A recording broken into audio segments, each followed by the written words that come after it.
আর কতদিন, আর কতদিন বলতে পারো মেয়েরা করবে ভয়ে ভয়ে দিন পার? কখন কে এসে ছোবল মেরে করবে তার শিকার?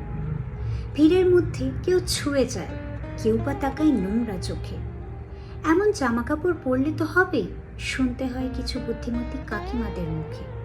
2 বছরের ছোট্ট শিশুটি কোথায় খালি গায়ে ছিল, চেনা কোনো এক কাকু বা দাদা তার অজান্তেই তাকে নির্যাতিত করল। বয়স্ক এক মহিলা জরা চিহ্ন তার শরীর, তাও তার সাথে নোংরামি করতে থামল না এক কুমির। আর কতদিন বলতে পারো মেয়েরাই দেবে মেয়েদের ধিক্কার? আর কতদিন ছেলেরা বুঝবে যে লড়াইটা তাদের বিরুদ্ধে না, লড়াইটা সেই মানসিকতার বিরুদ্ধে যেখানে হেরে যায় 2 মা। এক মায়ের হয় কোল খালি আর অন্য মাটি, লজ্জা ও ঘৃণায় ভাবে কেন যে জন্মেছিল। কিন্তু জন্ম থেকে তো কেউ রেপিস্ট হয় না, তাহলে কি করে তার মানসিকতা এমন হয়ে গেল? ভাববার বিষয় এটি, কারণ যদি আনতে হয় পরিবর্তন, তাহলে অ্যান্টি রেপ লয়ের সাথে চ্যারিটি বিগিনস অ্যাট হোমেরও করতে হবে আগমন।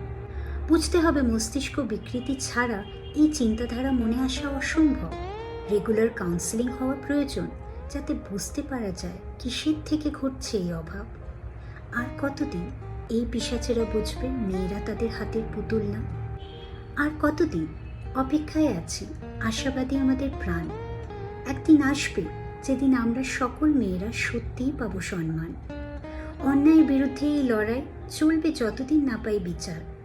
অপরাধ করার আগে যেদিন মানুষ ভাববে যে পাবে না কোনো ছাড়, সেদিন আমরা গড়ে তুলতে পারবো সুস্থ এক সমাজ, যেখানে হিংস্রতার স্থান নেই, থাকবে শুধু আনন্দের রেওয়াজ।